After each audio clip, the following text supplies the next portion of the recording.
Alrighty then. Hello. Here we are again. This is session number 57. We are in chapter 8, section 2. All right, on page 139 in the text. All right, section 2 is entitled The Difference Between Imprisonment and Freedom. Okay? Now, you remember the last section, the direction of the curriculum, Jesus said you have two teachers, all right? You can't listen to both teachers. They're presenting two different curriculums, all right? Or curricula, all right? I think. All right? You can't listen to both. You can't have your feet in two different rowboats there, you know? It's not going to work out. All right? So, he goes on and he says, there is a rationale for choice. Only one teacher knows what your reality is. If learning to remove the obstacles to that knowledge is the purpose of the curriculum, you must learn it of him. The ego does not know what it is trying to teach. It is trying to teach you that what you are, it is trying to teach you what you are without knowing what you are. It is expert only in confusion. It does not understand anything else. As a teacher, then, the ego is totally confused and totally confusing. Even if you could disregard the Holy Spirit entirely, which is impossible, you could still learn nothing from the ego because the ego knows nothing. All right, the ego is just the idea of separation. All right, that idea, that belief in that idea leads to sin, guilt, and fear. I did something wrong. All right, I deserve to be punished, and I'm going to be punished. Sin, guilt, and fear. All right, something's going to get me for what I did. All right, that's the whole ego thing. All right, other than that, it's a ball of confusion. All right, I believe it was the Temptations, ball of confusion. But once we project it out of the one mind, that's what we project it into, this ball of confusion, right? And we just try to make adjustments. You know, we think we know what's going on, but you don't. All right? I mean, I look at people as I walk down the street, and sometimes the thought occurs to me is that it's like everyone is guessing. Everyone is guessing at what life is all about. All right, and some are firmly convinced. They have the idea, the picture, and they make great strides to achieve what they think you're supposed to be achieving. You're supposed to be doing something. All right, and well, that's what life is all about. Okay, he says the ego teaches you nothing, doesn't know anything, okay? It cleverly disguises all the packages of information, all right? As being very important. You know, you need to do this, you need to do that, okay?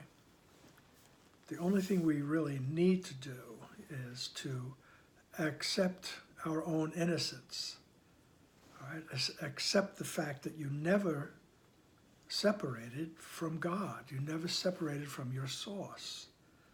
That's the only thing we need to do. All right? And we will do it. As a matter of fact, Jesus said, you've already done it. You're just reviewing what's gone on. Okay? But that's fodder for another class. Okay? So he says, only one teacher knows what your reality is. Okay? And that's the Holy Spirit. The Holy Spirit knows your reality. Okay? The Holy Spirit, as I like to say, is the memory of who you are. All right? So that memory knows who you are in reality, knows your reality. All right? And so, if learning to remove the obstacles to that knowledge is the purpose of the curriculum, you must learn it of him. So that's what the Holy Spirit's curriculum is removing the obstacles to the awareness of who you are. Okay? So the ego doesn't know what it's trying to teach. All right?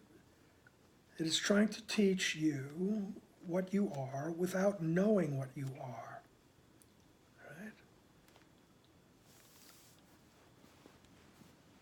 Good argument for not choosing the ego, okay?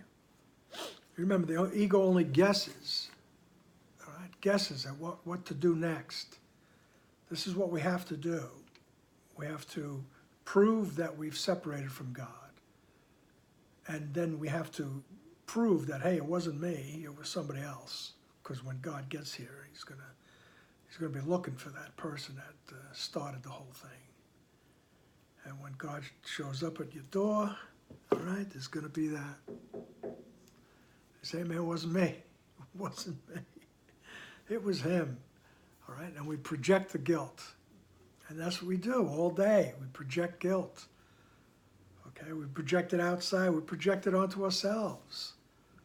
All right? Well then. So, paragraph 2.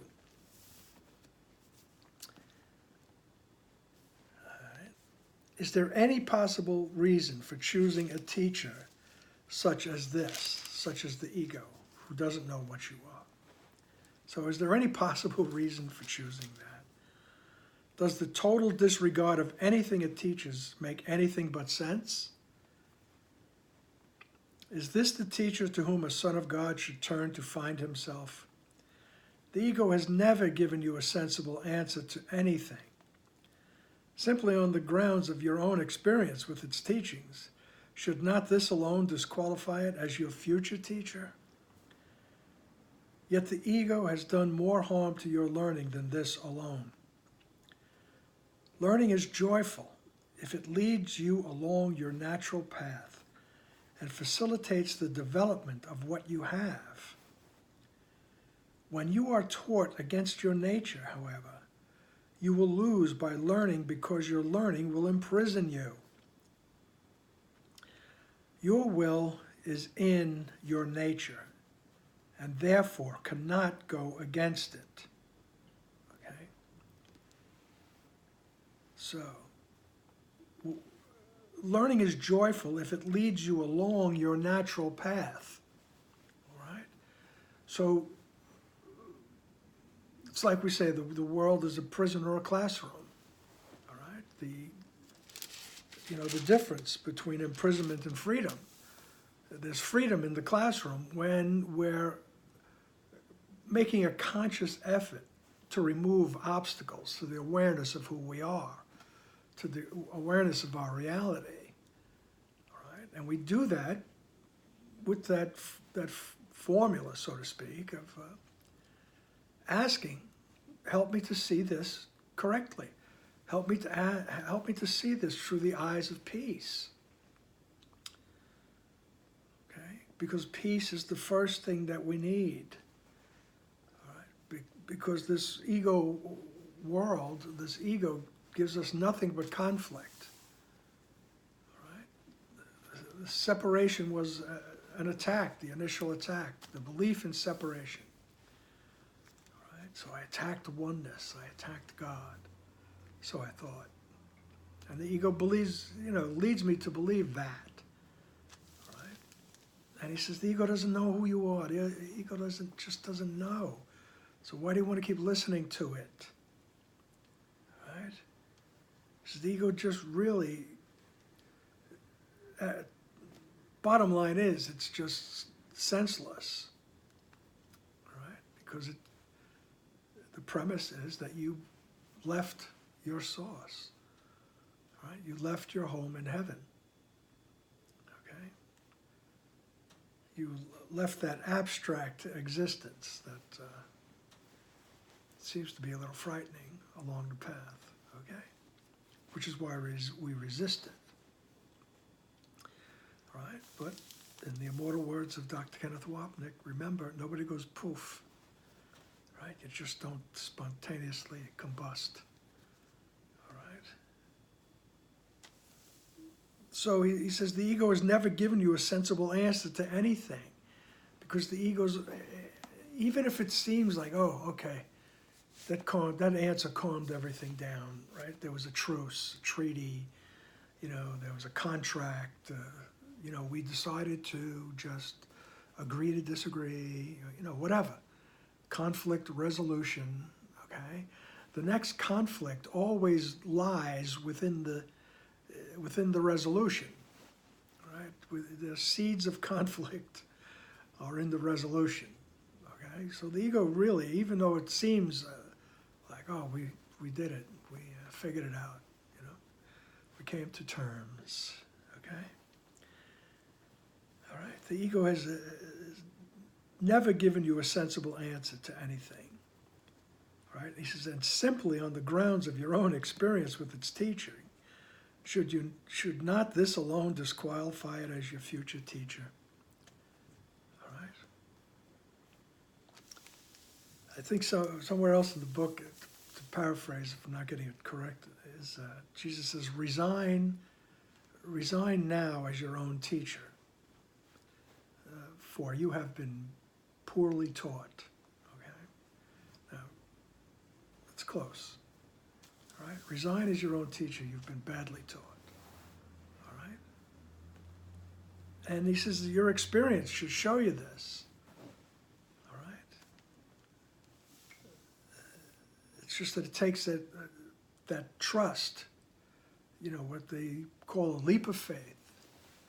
All right, to all of a sudden trust in something other than the ego, right? To give up some control, right? Ultimately, we get to the point where Jesus says, just forget this world, forget this course, and come with wholly empty hands unto your God, all right? And that's not in a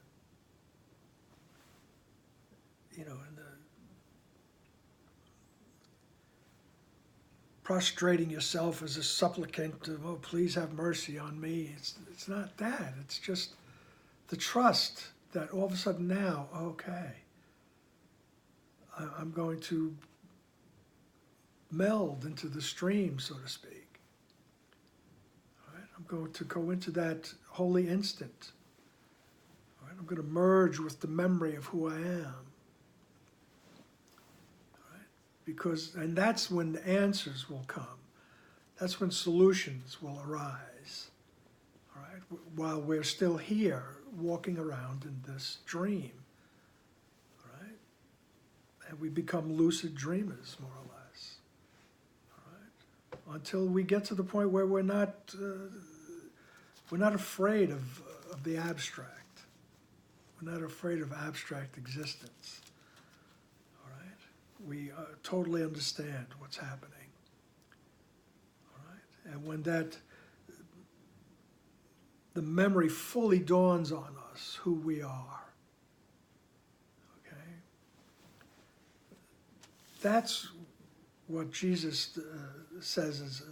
He says, God will take the last step, all right? As if God reaches down and takes us. The last step is that total awareness of who you are, okay?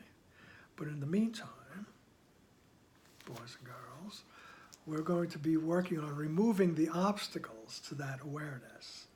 That's the curriculum we're going to focus on, and the Holy Spirit will be the teacher, okay? And the idea is to make the Holy Spirit, make Jesus your friend, your therapist, your buddy, that anam cara, okay? That's the Irish term for just the friend that you could tell anything to, and that friend will listen and not judge you. You will not be judged, all right? They will be there just to supply the love and the innocence of who you really are, all right? There'll be no judgment, okay? You know, in the human form, there might be conversation, advice, whatever, but, you know, Jesus wants us to interact with him in that way, all right?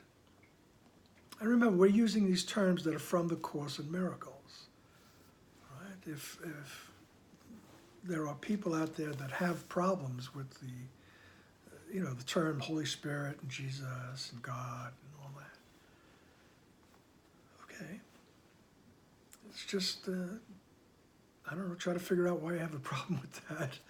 Or, as Ken would say, well, now you know what you don't like, right? Perhaps this course is not for you, right? There are other, there's 1,000 ways home, as they say, all right? There's many, many spiritual teachers, okay? Jesus is the embodiment of the Holy Spirit. Jesus in form is the memory of who we are, right? He's the bridge, the comforter, the answer, all that in a bag of chips, okay? And believe me, Jesus doesn't mind me making a few jokes every now and then. But that's who Jesus is, the embodiment of who you really are. Why would we not want to go to him? All right? He is our anam cara. All right? He's our soul friend. Okay? So, he says in paragraph 2, sentence 6, yet the ego has done more harm to your learning than this alone. Than giving us all kinds of wrong information. Then he says, learning is joyful if it leads you along your natural path and facilitates the development of what you have. Right? What you have is your immortal self. Okay? When you are taught against your nature, however, you will lose by learning because your learning will imprison you. All right, so if I'm taught against my nature, so if I'm taught the ways of the ego, right, the ways of the world, all right, all the rules and regulations and, all the proverbs and the warnings and the fairy tales, and, everything that tells us, don't go into the woods and stuff like that. Because you're going to be imprisoned, all right? You're going to be in that little finite existence of uncertainty and loneliness and constant fear, all right? It's like being in prison, okay? So he says, your will is in your nature and therefore cannot go against it, all right? So, and your nature, your reality, is that you are a thought in the mind of God. You are the extension. All right? God, the original source, extended, and there you are. That's your nature. All right? And so if you go along a path that's leading you toward your nature, you just become happier and happier. All right? Become more and more free of this thought system of sin, guilt, and fear. Okay? So, paragraph 3, page 140. The ego cannot teach you anything as long as your will is free, because you will not listen to it. It is not your will to be imprisoned, because your will is free. That is why the ego is the denial of free will. It is never God who coerces you, because he shares his will with you. His voice teaches only in accordance with his will. But that is not the Holy Spirit's lesson, because that is what you are.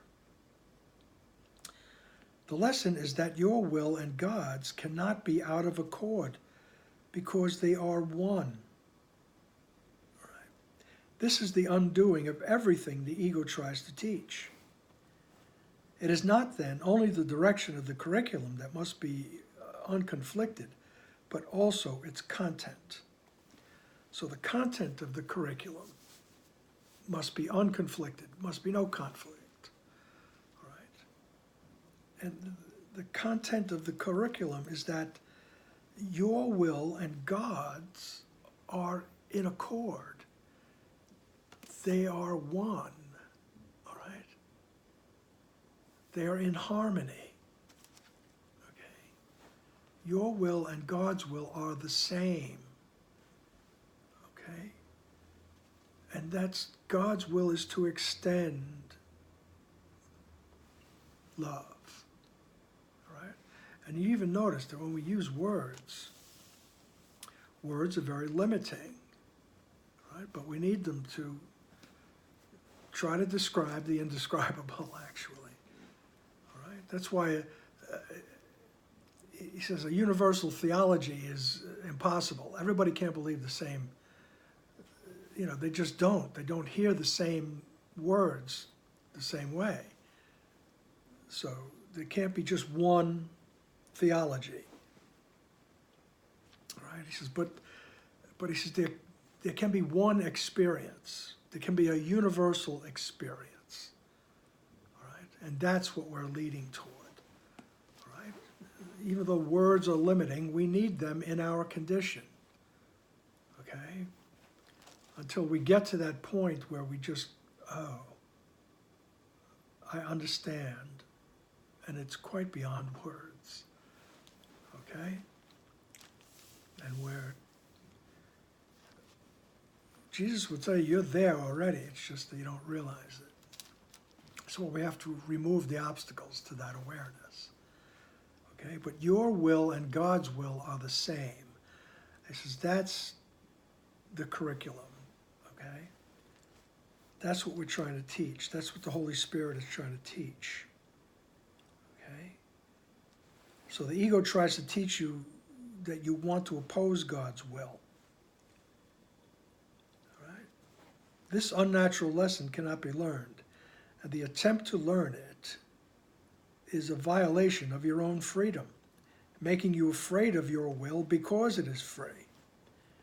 The Holy Spirit opposes any imprisoning of the will of the Son of God, knowing that the will of the Son is the Father's.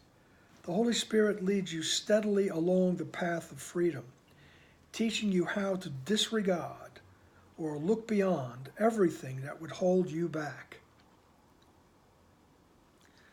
All right? So the ego tries to tell you you are what you are not. All right? You are not this individual escapee from heaven. Okay? You didn't separate from the mind of God. All right? You're not this, as Ken would say, the scurvy worm that God's looking to come and kill, So that's not you. All right? You're not separate. You're not guilty. That's what the ego would have you learn. Okay? And it presents all kinds of situations and people and, just your life in general to try to prove to you that you are separated from love. You're here on your own. Okay? And the ego tries to teach you that you want to oppose God's will.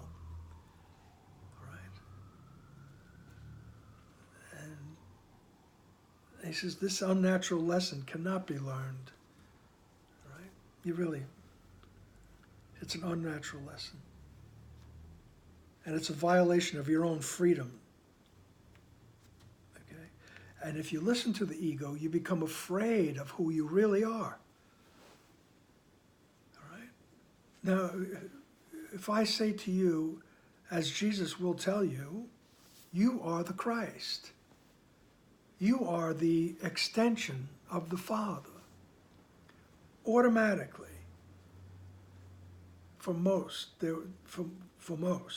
believe me, right? If not all, but for most, you will deny that. You will, what, are you kidding me? That's crazy, right?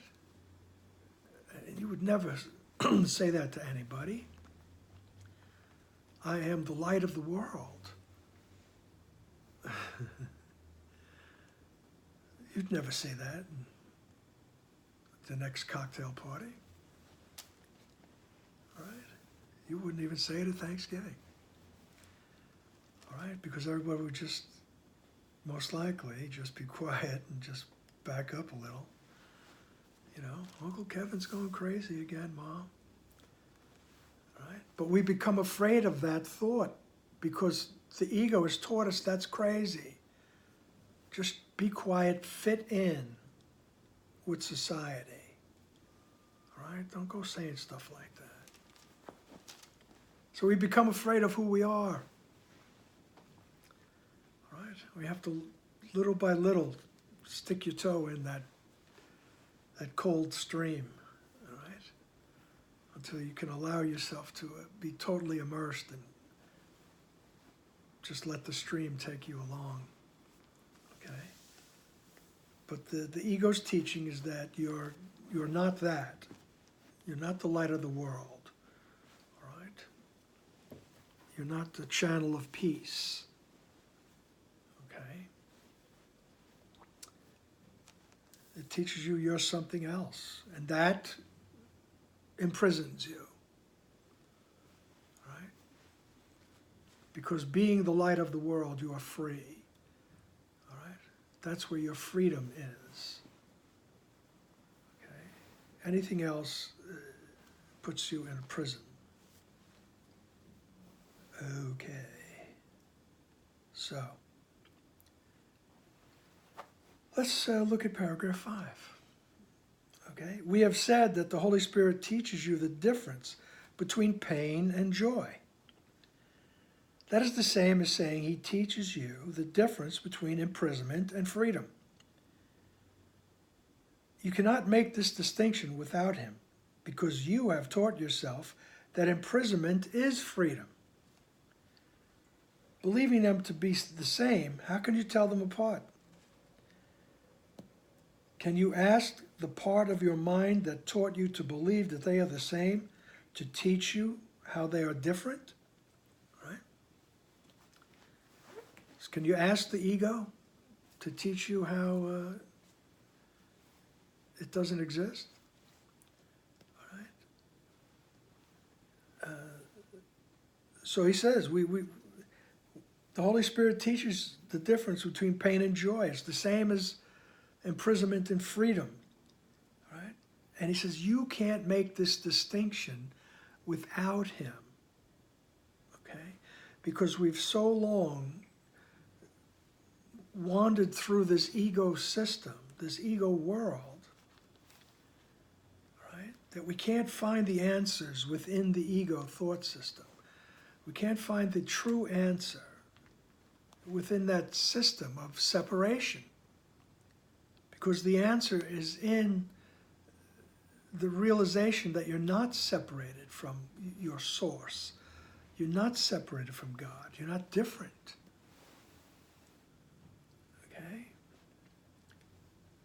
So he says you can't make this distinction without him, right, between imprisonment and fear, because you've taught yourself that imprisonment is freedom.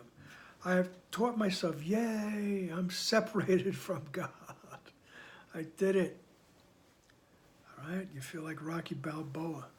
Da-da-da. All right? And the ego tries to prove to us that we've separated. But then right behind it comes down, oh yeah, but you're going to pay for that, you know. That's where the imprisonment comes in, you know, because now you got to make sure you don't get caught, all right? Because there's something out there that's going to get you, right? Think about those thoughts, right? Some people have very, very vivid fears of what's going to get them, all right? And that's an imprisonment, okay? There's all kinds of phobias, right? That's just the beginning, right? And those become a prison, right? So this is, you can't get out of that by looking toward the ego to help you. I mean, hey, going to therapy and all, I'm a big proponent of telling people therapy is good. Go for it. Because sometimes we have to undo certain things within the system here.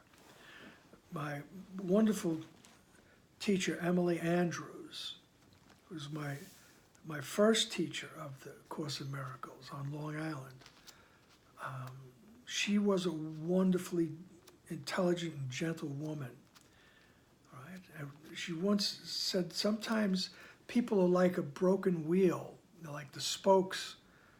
They have a couple of spokes that are bent or broken. And he says, that's the personality, that's the psyche, you know. That's the Freudian ego term, perhaps. And she says, well, maybe it's necessary to first repair the spokes in the wheel, all right? And then the wheel can roll on to something else. So that's what going to therapy could be, is repairing the spokes in that wheel. So I'm not saying that not to do that, all right? People need what they need in order to help them hear the teaching of the Holy Spirit, okay? So,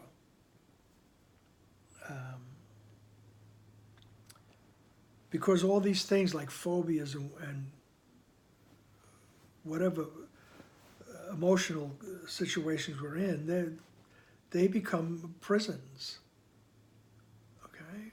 If I have a wave of depression that comes over me, that's not freedom, right? And that feels like a giant python has wrapped itself around you, and it's just difficult to do anything, you know? When the freedom comes, you see things and you exist in a different headspace, let's put it that way. All right, but my point is, we need to contact Jesus, Holy Spirit, to help us, all right, along the path, to help us to see things correctly.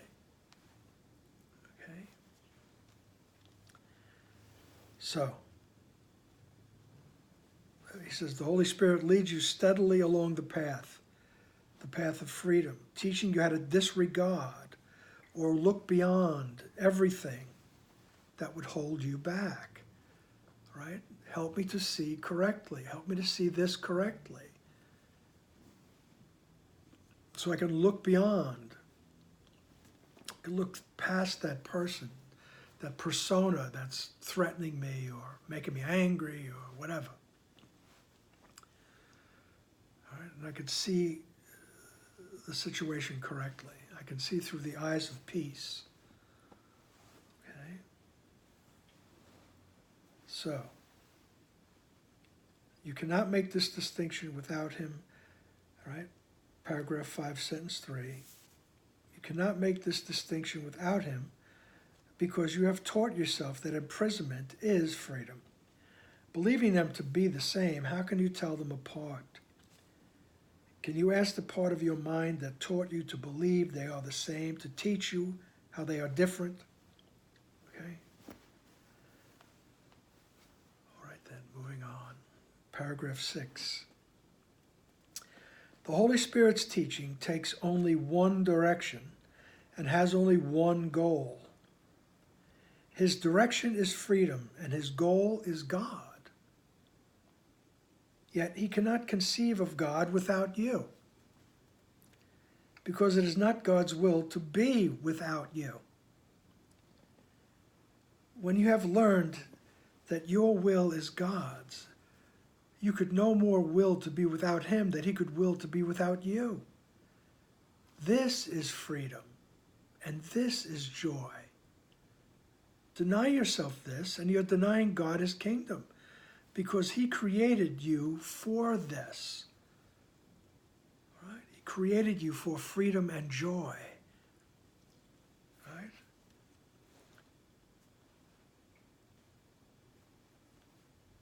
You can no longer be without him than he could be without you. You are the same. All right? As Gangaji would say, you are that. Okay? And deny yourself this, and you're denying God his kingdom. Right? When he says deny the fact that you and God cannot exist apart. Right? And he says, and you're denying God the kingdom, because God's kingdom, because he created it for you.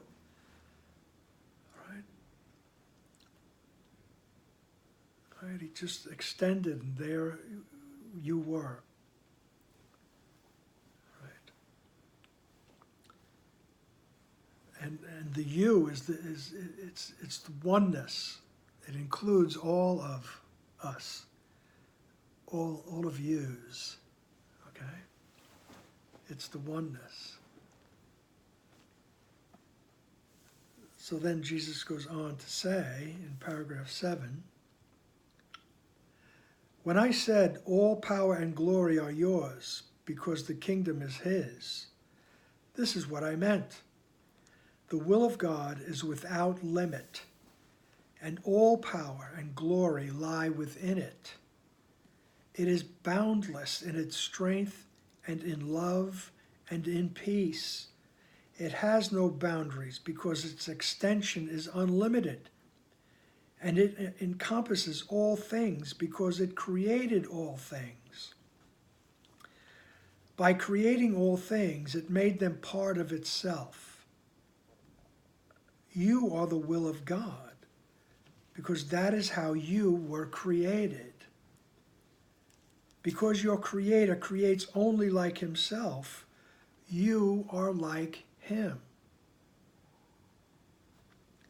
You are part of him, who is all power and glory, and are therefore as unlimited as he is. All right, this is Dr. Wapnick, in speaking about this chapter. He said this section and the next couple of sections it's as if Jesus is singing this wonderful, beautiful hymn about us, telling us who we are, telling us what it's all about. All right? It's as if he's singing to us. And you can hear it when he says, when I said all power and glory are yours because the kingdom is his, this is what I meant. The will of God is without limit. All right? And all power and glory lie within it. It is boundless in strength and in love and in peace. It has no boundaries because its extension is unlimited. And it encompasses all things because it created all things. By creating all things, it made them part of itself. You are the will of God because that is how you were created. Because your Creator creates only like himself, you are like him. You are part of him, who is all power and glory, and are therefore as unlimited as he is. Let that sink in. Read read this and realize Jesus says, this is what I was talking about. Right? When I said all power and glory are yours. All right. And it's why I read it again. It's just, it gets more and more beautiful as you read it and let it flow over you. And it doesn't need my commentary, actually. All right. Paragraph 8 on page 141. To what else, except all power and glory, can the Holy Spirit appeal to restore God's kingdom? His appeal, then, is merely to what the kingdom is, and for its own acknowledgement of what it is. When you acknowledge this, you bring the acknowledgement automatically to everyone, because you have acknowledged everyone. By your recognition, you awaken theirs, and through theirs, yours is extended. Awakening runs easily and gladly through the kingdom, in answer to the call for God. This is for the natural response of every son. This is the natural response of every son of God to the voice for his Creator, because it is the voice for his creations and for his own extension. So, what else except all power and glory can the Holy Spirit appeal to restore God's kingdom? Right? His appeal then is merely to what the kingdom is.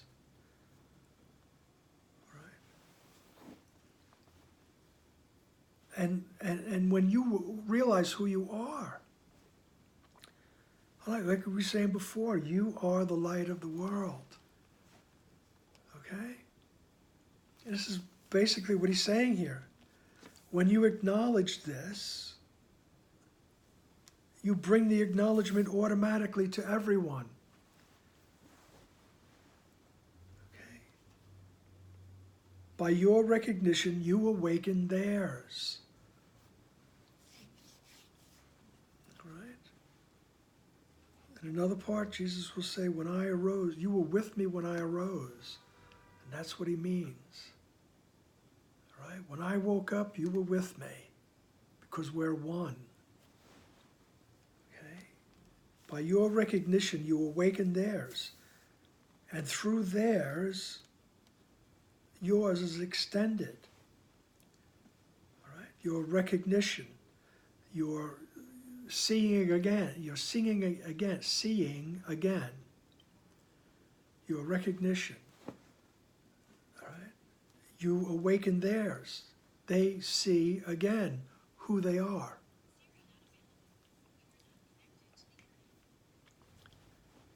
Okay.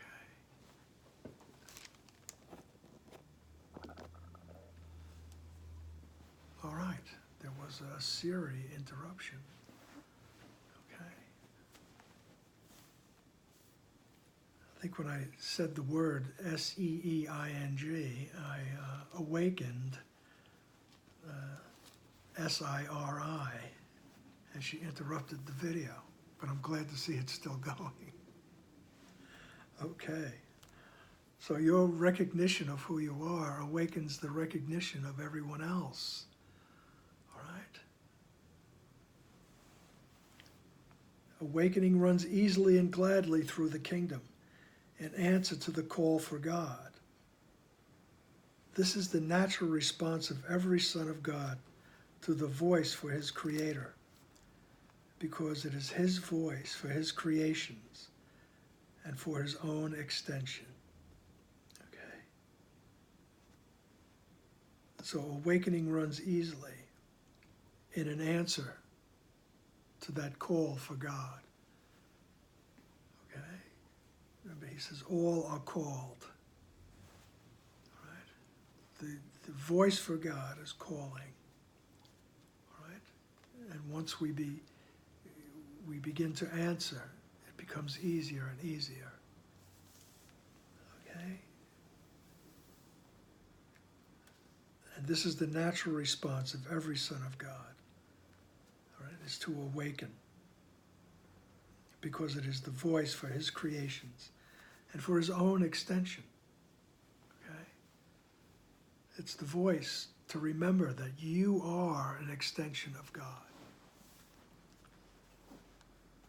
Okay. And you are free. You are no longer imprisoned in the thought system of the ego, in the thought system of sin, guilt, and fear. Okay? So, let us rejoice. Let us be grateful that there is a way out of the prison. The doors are not locked. All right? I have the key. You have the key. All righty then. I'll stop.